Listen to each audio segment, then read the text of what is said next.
డాంబీ నది ఒడ్డున ఆడుకుంటున్నాడనుకుంటున్నాను.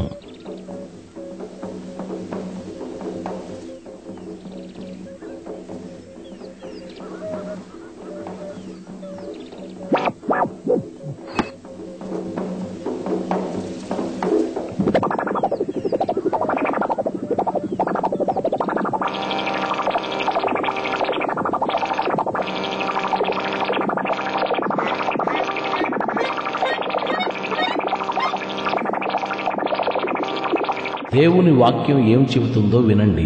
మన పాపములను మనము ఒప్పుకొని ఎడల ఆయన నమ్మదగిన వాడును నీతిమంతుడును గనుక ఆయన మన పాపములను క్షమించి సమస్త దుర్నీతి నుండి మనల్ని పవిత్రులుగా చేయును.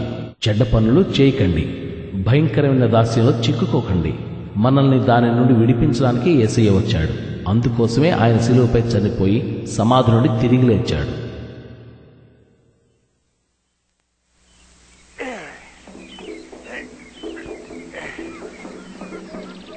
ప్రభువా, డాంబీని ఎలా ఆత్మీయంగా నడిపించాలో తెలియజేయి. వాడికి నీ సహవాసం కావాలి.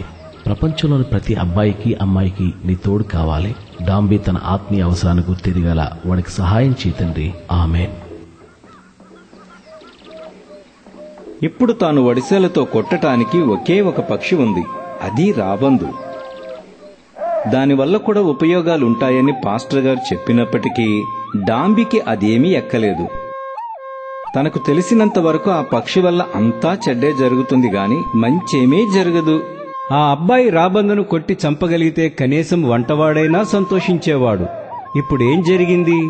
తను ఆ వడిసెలతో కొట్టిన వెంటనే 2 బాధాకరమైన విషయాలు జరిగాయి. మొదటిగా ఆ రాబందు తప్పించుకుపోయింది. రెండవదిగా ఆ వడిసెల రాయి తిన్నగా పోయి అందమైన చర్చి అద్దాల కిటికీకి తగిలింది.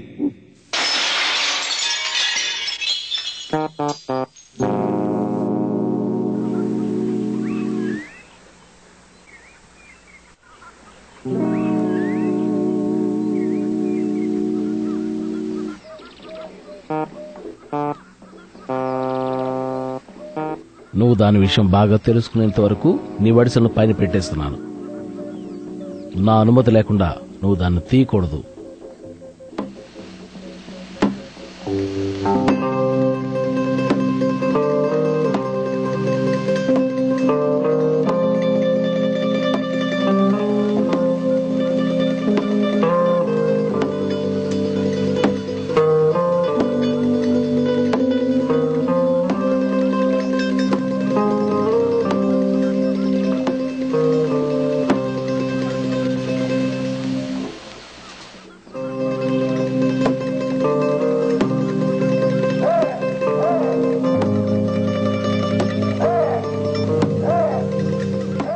రోజులు వారాలు గడిచిపోయాయి.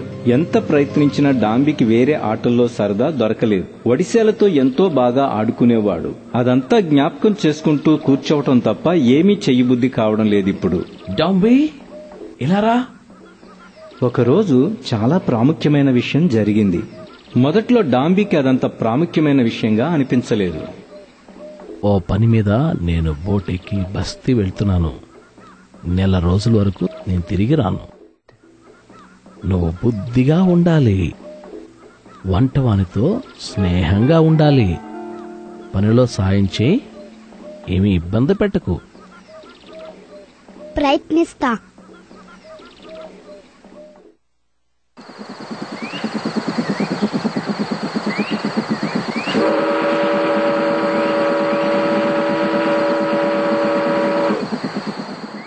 డాంబీ నిజంగానే బుద్ధిగా ఉండాలనుకున్నాడు. ప్రత్యేకించి పాస్టర్ గారంటే తనకెంతో ఇష్టం కాబట్టి ఆయన చెప్పినట్టే చేయడానికి సాయశక్తులా ప్రయత్నించాడు. ఇక పనుల్లో పడి వడిసెల కోసం ఆలోచించడం కూడా మానేశాడు.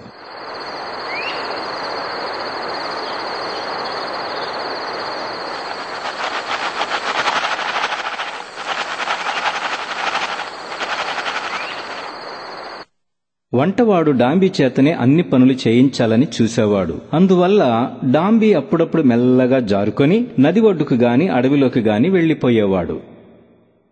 పాస్టర్ గారు ఊరెళ్లిన వారం తరువాత ఒకరోజు డాంబీ పెద్ద శోధనకు గురయ్యాడు.